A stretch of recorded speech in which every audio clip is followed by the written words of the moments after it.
All right, welcome back to the show, Tyler. How's it going? Pretty good. Doing well. Thanks. Yourself? Yeah, I'm doing great. Doing well. Just climbing in the gym a lot. Getting ready to get psyched to climb outside again. And Have you been? outdoor for you is what's your in back to Vegas, or are you staying in Colorado this We'll fall? actually stay. So we're going to Rifle in September for 3 weeks, and then we're actually going to Greece to Leonidio from November 17th to December 15th. So Oh, I gotta very get cool. psyched by then. Yeah, yeah, cool. What's the style like there? It's tufas. Some is vert, a lot is overhanging, like long sport. It's gonna be Yeah. awesome. Line to Yeah, go. cool. Rifle's probably okay training ground for that, I would imagine. Yeah, that's true. It is. I could just think of it like that. Maybe not Uh as steep, right? Rifle's pretty. I've never climbed that. Rifle's pretty steep. yeah, I think they're both pretty similar, like a Oh, lot of cool. different varied angles. Um, so yeah, I'm excited about that. Have you been climbing much? I have not been climbing outside a ton, been training in the gym a ton. Just in prep, I went to Squamish for 10 days last week to present at a conference and did some climbing there. And then just same thing, kind of prepping for the fall. Yeah. Do you have projects? Goals? Probably some things in Joe's that I want to do and some here locally. But I think for me, I've just kind of for the last 10 years, I've been working a lot and need to like get reacquainted with going out and just climbing more often and not being too worried about like going and trying at my limit, right? Like I've been going out even just the last couple weeks and like climbing on grades that I should be able to flash pretty easily and like getting reacquainted with like just climbing outside more often because I just don't do that enough. It's like I've kind of fallen into the trap of only trying to perform at my limit all the time outside, which doesn't really give me as much exposure to, practicing climbing on real rock. So I've been trying to focus on that. So I'm going to try and this fall just kind of knock down all the like V5 to 6s in the canyon here locally, which will be pretty damn hard because I tried a V4 yesterday and I couldn't do it. Really? Yeah. That's because it was a particularly hard V4, or you're just like not, yeah. I mean, it's all relative, right? Like particularly hard for me is like heel hooks and scrunchy feet, right? My body, just like the flexibility is not great in the lower extremity. So those boulders are always really hard for me, but trying to like stretch and do the things to prepare for those is not even close to as helpful as just like going and doing those. But doing it at a lower grade is actually pretty helpful because then you are likely more successful and you actually get to expose yourself to that kind of stress. Yeah. So it's all just like relative. There's one V2 in the canyon that like I cannot do that boulder. It's hot right now. It's not good, but like it is like just one of those weird things, right? Where maybe it's worth doing, maybe not. But yeah, just trying to explore more rock climbing. Yeah. So it sounds like you have more time to be doing that. Are you working less, or tell me about your work life right now? I definitely don't have more time. It's more just like a priority thing. It's like it's easy to fall into the trap of just like going to the gym. Like in the springtime and prep for my trip to Squamish, like I have like a couple hour block. And if I want to go outside and try something really hard, I have to wait till the weather's really good and warm up and then be very, precise with my time. But if I go out and I climb easy stuff, I can make the time to go out and like do a bunch of easy stuff and like get the practice in and then come back. And then I need to do training in addition to that, but that's easy to do throughout my day because it doesn't take a lot of time. So it's not that I have more time. It's just like I'm allocating the time to doing that at least a couple times per week, which I think I've kind of forgotten to do, which is, on me, it's et cetera. But I went to Squamish and felt really strong and, I was climbing hard on the tension board and I did not perform very well. And it's really not like a strength problem. My problem is never a strength problem. It's really just like I hadn't been outside climbing on rock in months, right? And it's just not the same climbing in a gym or on a board, so trying to like make that more of a focus. Yeah, I mean, it's a good lesson for all of us, like even though you focus so much on strength, and like you said, strength is not your problem. Like climbing outside is just a different game. Yeah. And I miss like when I was in college when I would just do that, even when the temperature wasn't good, to go outside and go climb. and it's always harder and not as good of an outcome, but it's still a good time to like work on footwork, and for me, work on mobility stuff and do Yeah. all the easy stuff that you haven't done. There's, I think, some good value in that I've kind of forgotten about over the years, just because of my schedule and being, letting kind of that drive me going to the gym a lot. Yeah, totally. One last thought on that. I've been thinking about that a lot, like how over the years I've made my box like pretty narrow, pretty small of for when I'll go outside and what the conditions need to be and exactly what the temperature can't be above or below. And then I was taking a hike the other day and I saw Bobby Bensman on 100% humidity day. It was like 95 degrees out and she was walking up to climb her hardest project. And she was like, Well, well, whatever. It's fine. I'll just try some moves. I'll get better on the moves. And then when it's cooler, it'll feel better. And I was yeah, like, this is the attitude that maybe I need to remember a little bit. yeah, I think that's So a good good job, attitude. Bobby. Yeah, good job for sure. Well, I went when I was in Squamish. I climbed with Jesse and his wife the weekend before, and then during the conference, we went out after the conference with a lot of participants, and they had pads, and we went to the Grand Wall and just like climbed a bunch of easy boulders, and it was so fun. Like Yeah. I forgot how fun it is to just like climb on things that you should be able to climb and just like not really care about the grades or trying at your limit, whatever. Yeah. And then I went to Squamish with my wife, and we went to Pemberton Boulders, which is north of Whistler. And I had no pads, and someone told me where to go to like this flat area where the bouldering's easy. And it was like these really pretty boulders on flat landings, and they were all pretty moderate and easy. And I had so much fun. I was like, I need to do this more often because I don't ever do this anymore, which is Yeah. a huge mistake. You like go out and you train and you get warmed up, and then you try something at your limit, and then you leave, right? And that's like what you have to do to like do things at your new limit. But I kind of want to stop doing that so much, just for my own enjoyment of going climbing more, right?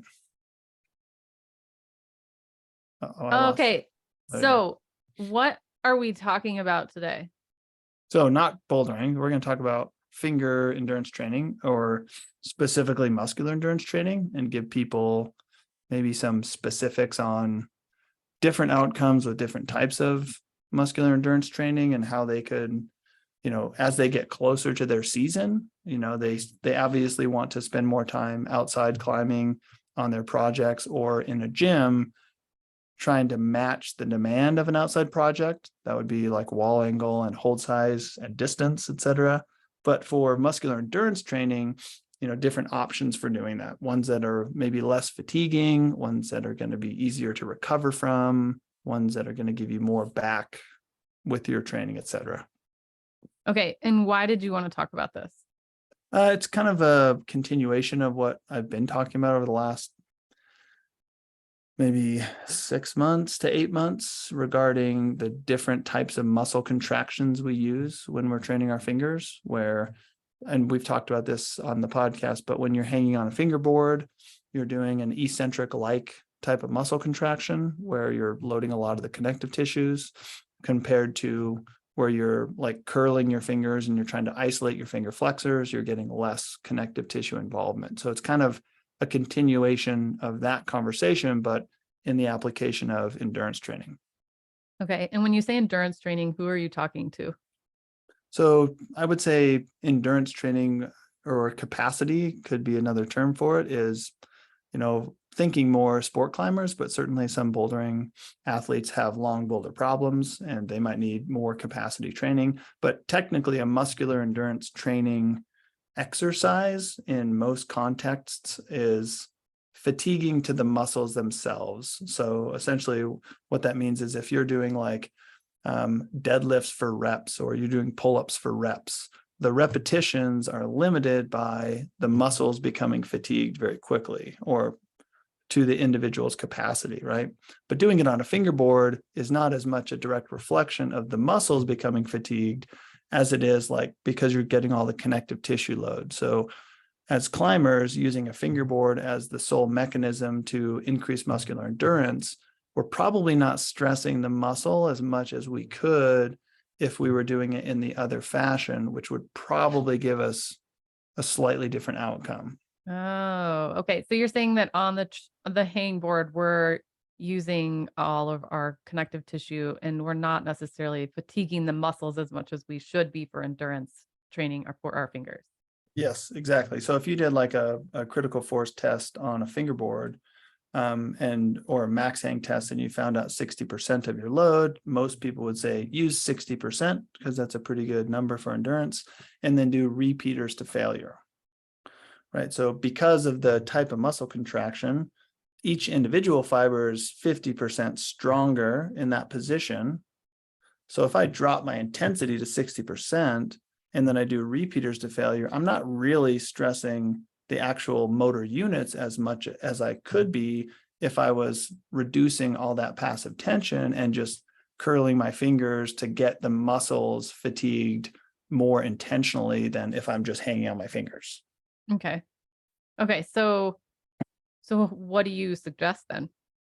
So the other option would be to like use an isolation method, and that could be, sitting and curling your fingers vertically down. It could be a standing method where you're standing and curling your fingers vertically upwards, or it could be horizontal. Probably doesn't really matter the position, in my opinion, but you would need to have some sort of measuring device. And what we've been using lately, the Tindeq Progressor, and you can actually measure your forces every repetition, which would be a 5 to 7 second effort, and you can actually watch when your force goes down.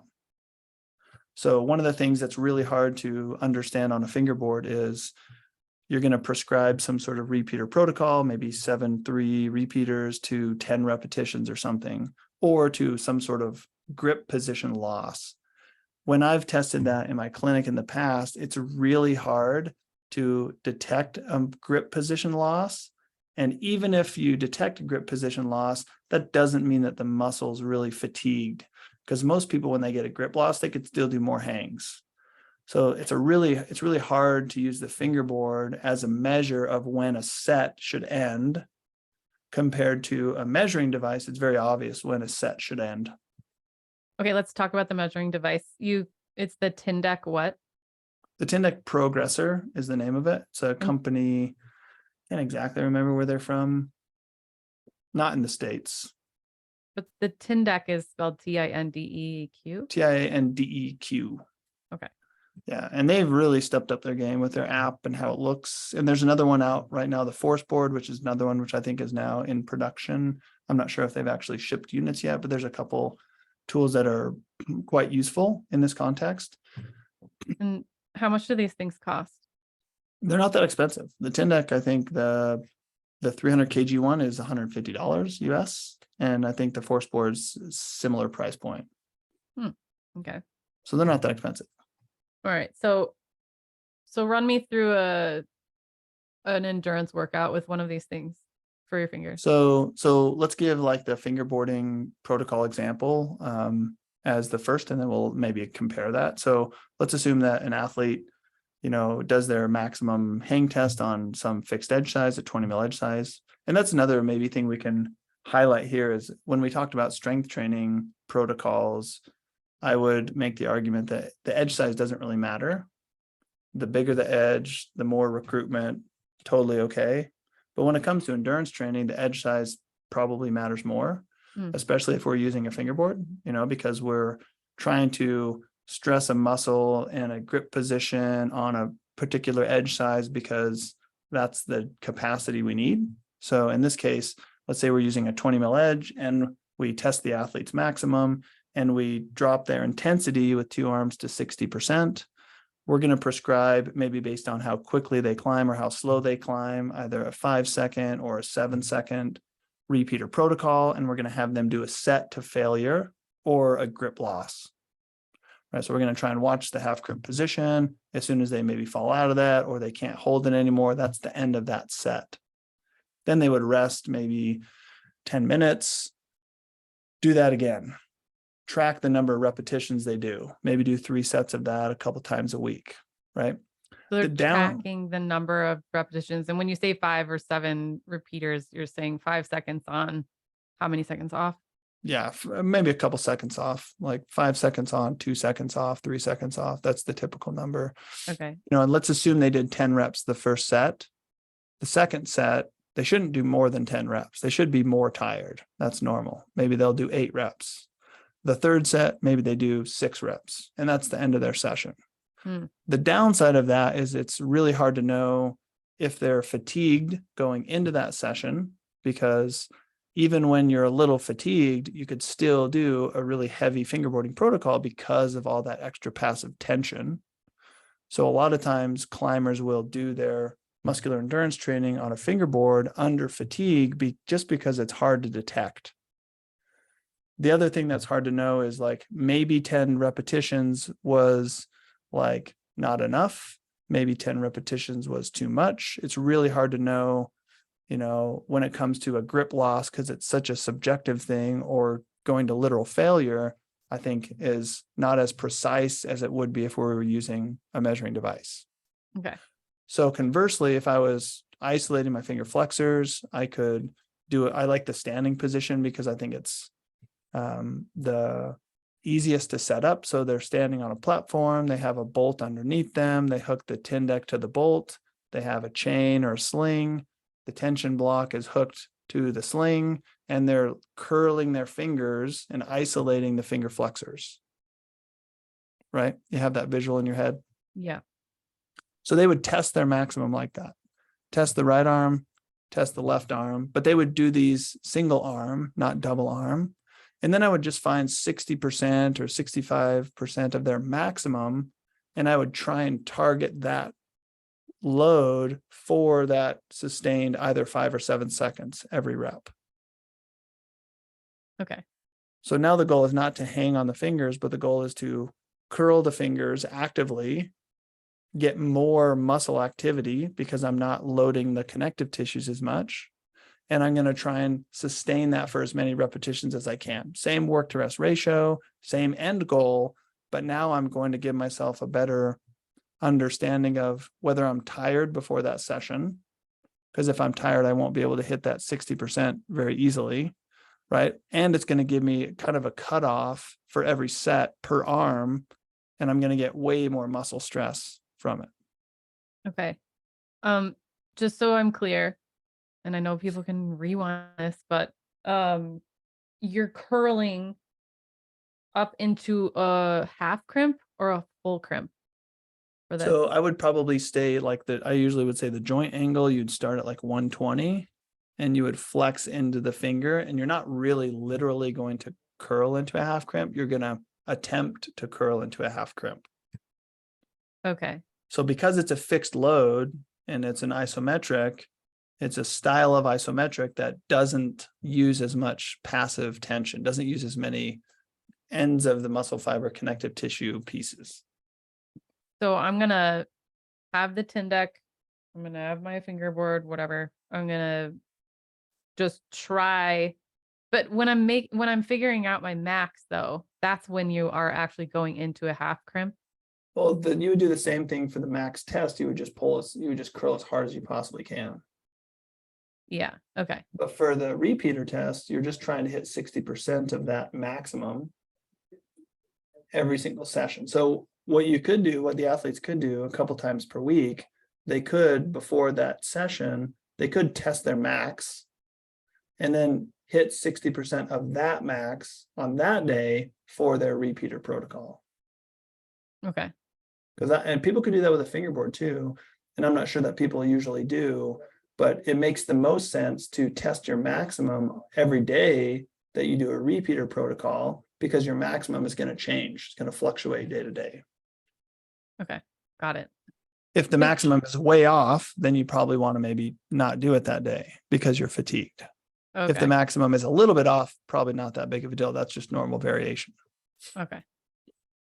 But either way, you're watching the Tindeq to see that you're hitting your 60% For sure. each time. Yeah. For sure. And so I usually have people, like with the setup, you want like to use a tripod or something that's like in front of you, because I've done this a bunch with clients where if you put it on the ground and you look down, that actually compresses your rib cage. So it's like not as It's not as strong of a posture for breathing mechanics, where standing upright vertically would be really a good idea for athletes when they're doing this, because you want to make sure you're getting as much respiration as possible during the exercise.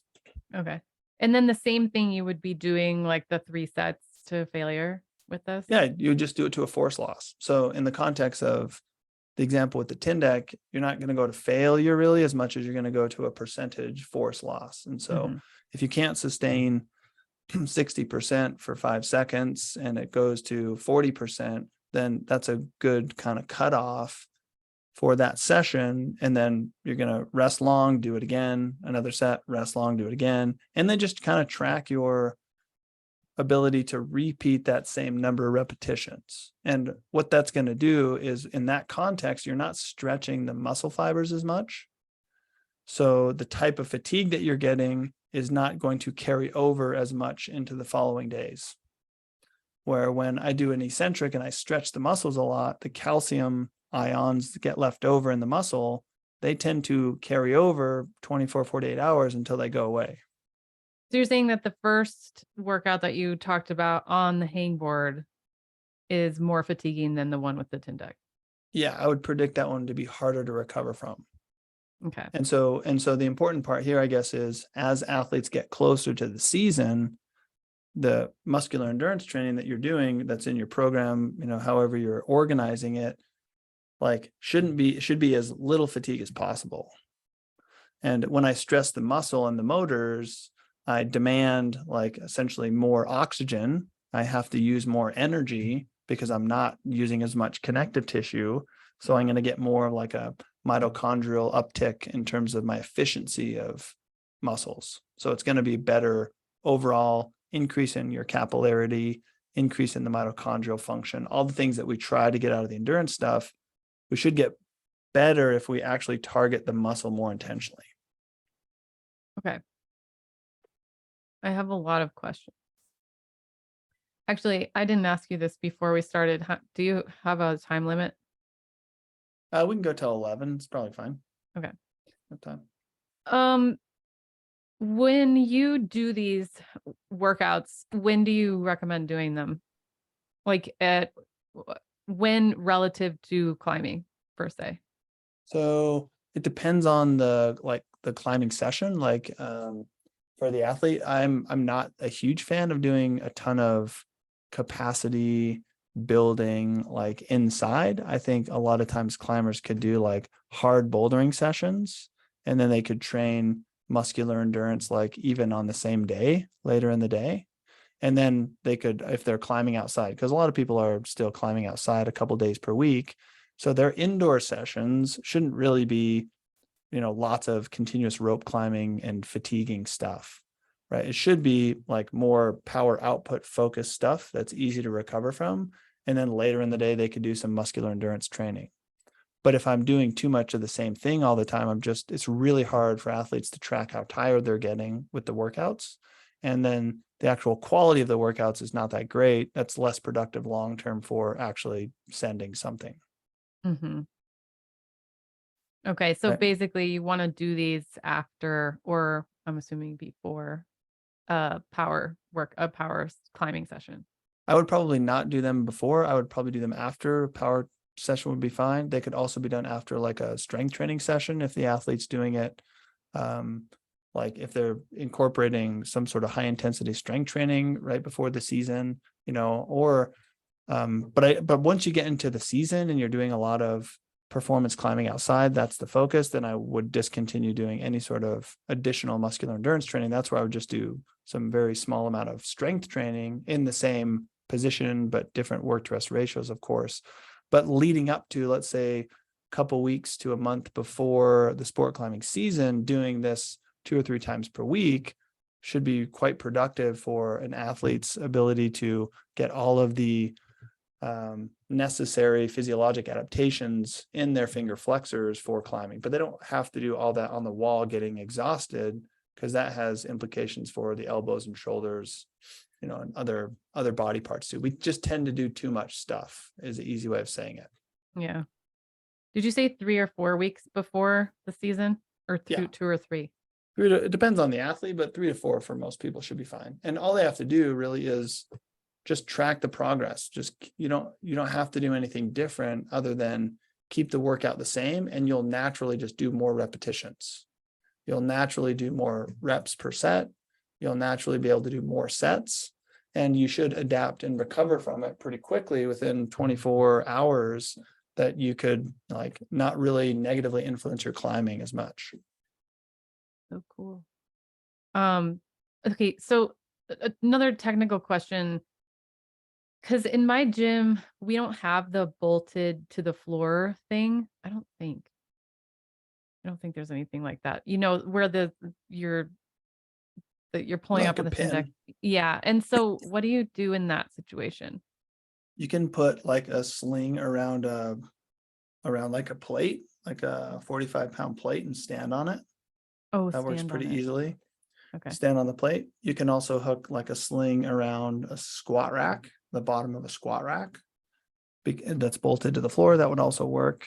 With the isolated curls, the load is not that great. So like, I've done this a lot on myself. Like I think my max number is like 120 pounds. So, 60%, maybe 70 pounds, 65 pounds. So it's not that much load you're putting into the finger flexors. So it doesn't need to be anything that's really overly, stable to the floor, Okay.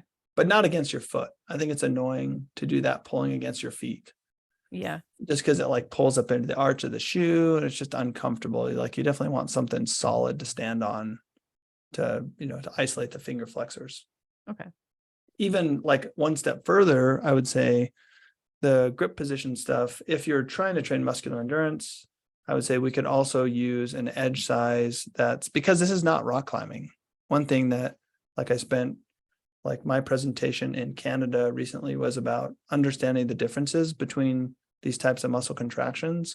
And the one thing that we could maybe do a little better as climbers with muscular endurance training is actually include the index and the pinky more than we do. Right. And so using an edge that's not flat also makes a lot of sense, because when you do the isolated curl method, it really does feel like a middle 2-finger load, Mm. because you're not really getting the pinky on. And a lot of female climbers certainly are dragging a lot. Right. And so if I'm trying to get my muscles more stressed to adapt for climbing, and I'm not climbing, I'm not doing my sport, it makes the most sense to get as many fingers involved as I can, so I can get more muscular activity, and then doing my sport, that should transfer to my sport as long as I'm still doing my sport more. Okay. If people don't know what he's talking about with the uneven edge, or what do you call it? The unlevel edge. Just the unlevel edge. And there's a whole bunch of people that are making products now, and Tension made a no-hang device for me, and they'll And be producing some periodically. we did an episode on it. I think you wrote an article on it. All Done kinds. some articles on it. I made my own. People have made their own. I've had people shave down their rounded fingerboard jugs. Like, there's Yeah. just like, there's, I think, good reason to make the argument that that's a more productive way to get more muscles involved with a Yeah. strength training activity, and in this case, a muscular endurance training activity. Because the big mistake maybe that we've made with climbing is we've tried to make the training look too much like the sport, right? But it's not the sport. Like hanging on a flat edge is pretty easy. Climbing is way harder. And so we shouldn't really think that that's the only way we can build muscular endurance, right? Because that doesn't target the muscle as well as it would with this other version. Okay. And I've done this a bunch with my clients recently in the recent past and have seen awesome results. Like, Really? yeah, How so? it's been great. Just like their production on the wall, their performance, they're less fatigued when they go and they train. They're seeing progress with their loads, because it's hard to progress a repeater protocol on a fingerboard, right? Mhm. Usually it's like just do more reps to failure. But the hardest thing to understand is how tired you are before those sessions. So a lot of the sessions, if we do too much of them, the fatigue will carry over to the climbing sessions. So if my training fatigue carries over to my climbing sessions, my climbing quality is low, but then I have to try harder. So my perception of effort goes up, my recruitment goes down even more. I lose more strength that way. Where this method, we can actually visualize what's happening in real time with every session, and you can just auto-regulate it way better. People can back off, they can do more. It's just like it's a more clean picture of what's going on at the muscle. So in the beginning of this talk, we were discussing the amount of fatigue that might be happening in different kinds of muscle endurance workouts. And um I'm just curious, like, how many days do you think it will take for people to recover from a Tindeq workout? I mean, it depends on how much climbing they're doing. If they're just like a normal average, let's say, climber that's climbing 3 or 4 days in the week, and they're kind of rope climbing and bouldering, like 24 hours should be plenty of time. Really?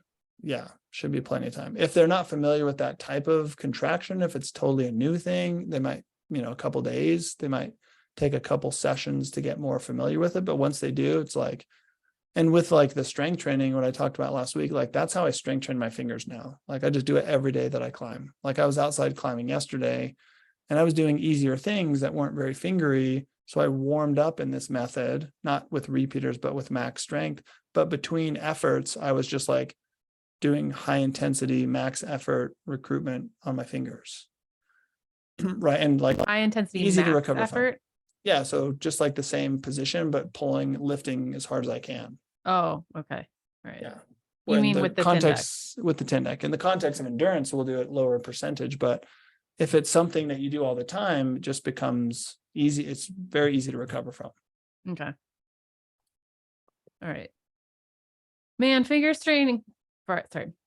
can't talk. Finger strength training is so complicated, like there's so many options. It's just complicated. It's just something that hasn't like been challenged a lot, I think. It is like any strength training transfer is really the complicated part. Like doing the strength training and seeing gains with the strength training, that's pretty easy, but that doesn't really matter, right? Because using a fingerboard protocol, it's easy to see your numbers go up, and that's great, but how does that influence your climbing? That's the really hard part that we're trying to get at here. Seeing your reps go up on a repeater protocol on a fingerboard is pretty easy, but transferring to your rock climbing is really what we care about, right? And so trying to use the most up-to-date science from the exercise science world and other sports, right? Not necessarily climbing science, and applying it to how we use the finger flexors for climbing. And hopefully after the last weekend with quite a few contacts I made, we're going to do some more research on this in this realm with like challenging some of these kind of traditional ideas for finger training. Okay. Which I'm Yeah, pretty because psyched about. I mean, I think a lot of people listening, we all see athletes on Instagram or whatever, it, doing these max hangs with 50 pounds on them or 100 pounds or whatever. And so we think that that is the way to train fingers. And so how is this kind of thing different from that? And how is it actually going to help us in a way we didn't think it would? You mean adding the 50 pounds for like a strength protocol or like an endurance protocol? Either. I mean, sometimes people do repeaters with lots of weight on them. Yeah. And so I'm not as familiar with people doing repeaters with lots of weight on them. I would say that's probably a pretty bad practice for either strength or capacity. Not necessary in a lot of ways, but 50 pounds is like not that much weight. Like, most people that are really strong can probably hang that with one arm almost, right? Allison's, I think, is like 90 pounds with one arm. So it's like outrageous, like loads. But ultimately, those loads, and we talked about this in the previous podcast, those loads shouldn't really transfer to our sport, because when we use those really big loads on our fingers, because of the muscle contraction type, our muscles only respond like that with that big load. But as soon as that load goes away, your muscles will not respond like that. It's just that simple. Like doing a really heavy one arm hang. And this was a really good visual for me this last weekend. Like I can still do a 20 mil hang with like 20 pounds in my other hand.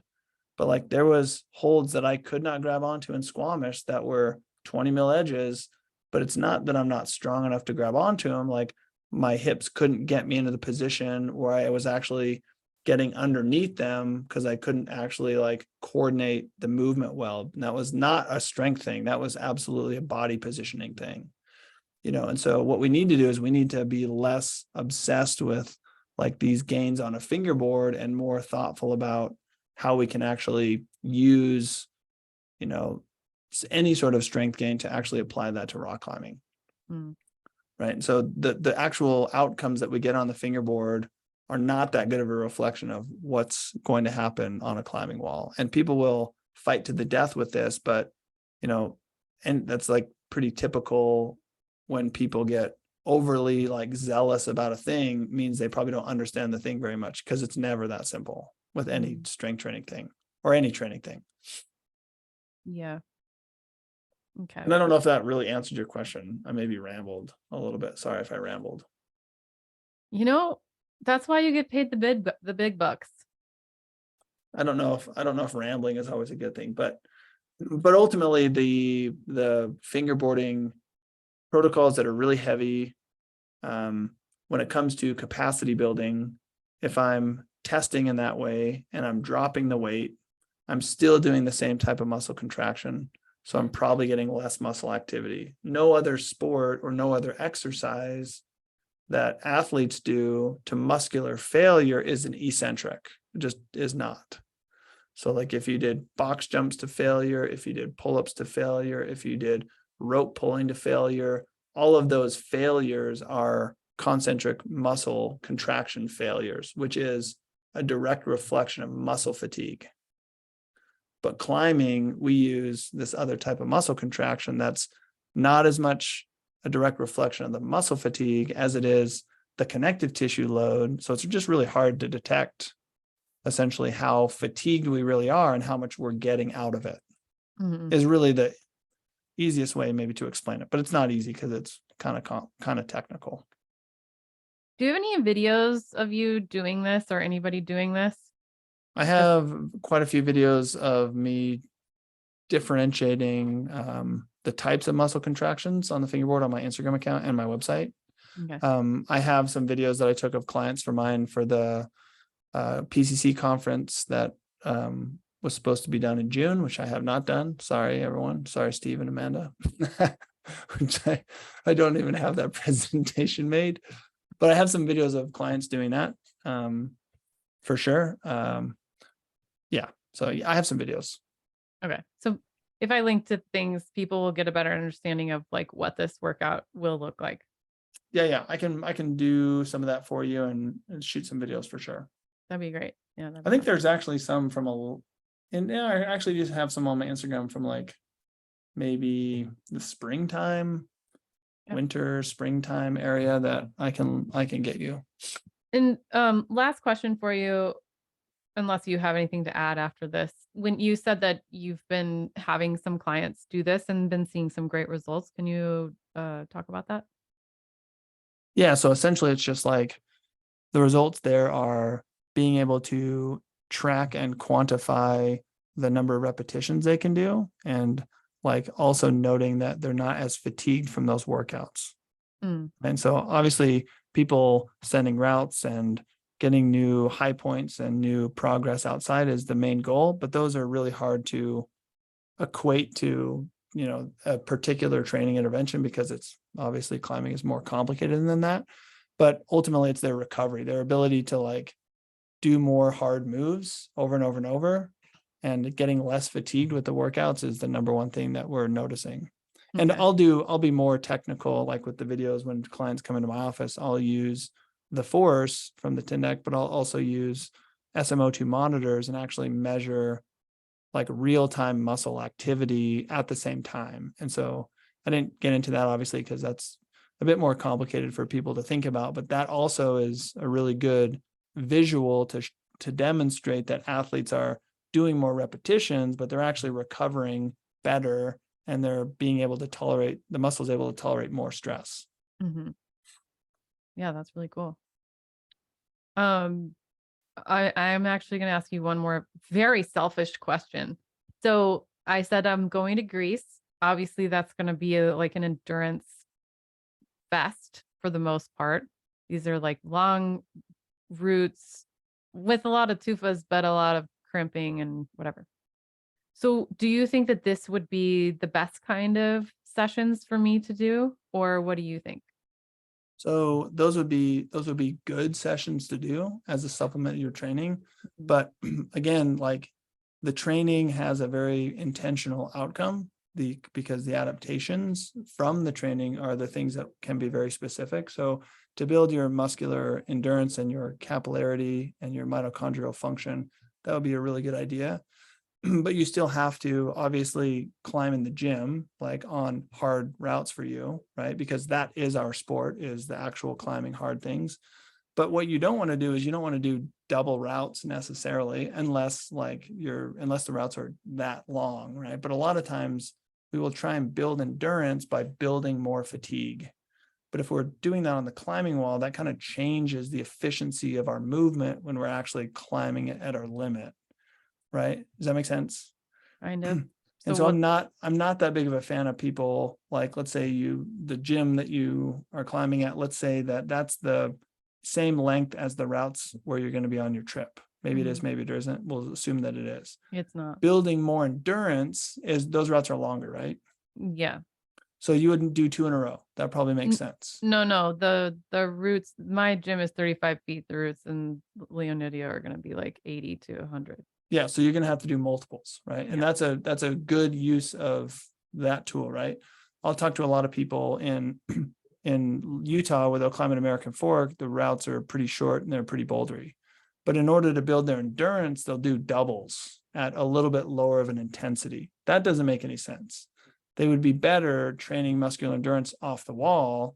And then when they're climbing on a rope, either inside or outside, it should be at the level that they're climbing at outside. Right? So not like sacrifice the efficiency and the technical stuff to do more volume. That usually gets us into an energy deficit and usually gets people more fatigued and harder to recover from. That doesn't work very well. So So essentially, oh, go ahead. yeah, so projecting on routes and on boulders, I'm assuming. Yeah, keep your power up bouldering. Have like 1, maybe 2 days at most of like project route climbing where you're actually matching the distance and the difficulty of what you want to climb on there. Right. And then you could I have a lot of people do conditioning off the wall, because you can build a lot of aerobic capacity and function just generally, and you don't have to do it all on the climbing wall. Like climbers we're too obsessed with doing all of our training on the climbing wall. But all that does is hurt people's elbows and fingers. Like it doesn't have to be that way. Yeah. Like you can do circuits off the wall in a weight training gym. You can do circuits off the wall on an Airdyne bike. Like I have most of my clients do the targeted training stuff off the wall. And that's where the muscular endurance stuff that we're talking about fits in. And then their sport is their sport, but don't mess with the sport. Either boulder for your power or climb routes for your efficiency and your technique at the distance of the routes that you're actually training for. Okay. Does that make sense? Yeah, that makes sense. We have a few minutes. Do you have anything else you want to add? Oh, no, I don't know. I don't think so. I think that's the bulk of what I wanted to maybe give an insight into for, your listeners. I think that will be, and there'll be questions. Certainly you can send them my way. Maybe I do need to write an article about this. Maybe I'll make an article about it as well. Okay. It'll help my brain get ready for that other presentation that I haven't made yet. Okay. And if people want to work with you, which so many people do, how can they do that? They can just contact me. My website is the easiest way to get on my schedule. On my Instagram account, there's also a link to my scheduling, I guess my scheduler, where they can schedule whatever they need from me. Okay. And what is that? Where do they find you? C4HP is my Instagram account. Right. And camp4humanperformance.com. I think that's the name of it. Let's look. Tyler. Yeah, camp4humanperformance.com. The number 4, by the way. I'm tired. I'm tired with things, and like we talked about before. And like this 10-day trip out of town was like fun, but it was actually really invigorating for me because I learned a ton from like, it's mostly hand surgeons and physios and like a wrist surgeon, like just really top minds in the world. So I actually learned a ton, and doing that for 3 days and then climbing after and staying up late because everyone wanted to hang out and like being behind on work. Like I'm a bit fatigued right now. Wow. To hear you say that you're fatigued, you must have been doing a lot, because I've seen you at these things and you are capable of a lot.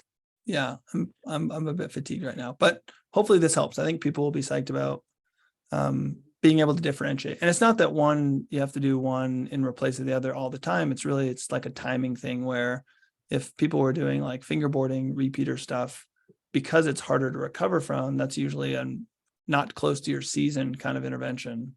Where if you're like getting close to your season, you're going on a trip, switching to have a type of, protocol, muscular endurance protocol that's going to be less fatiguing is absolutely a good idea. Okay.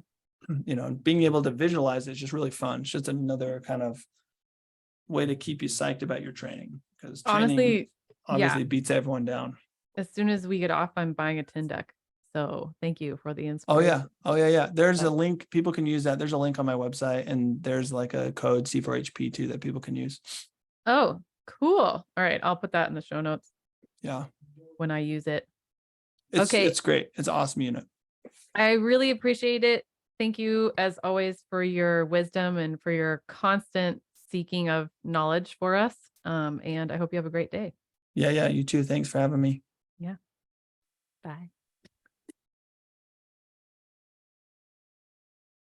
Are you really saying bye? Or are we going to talk after? I can't remember.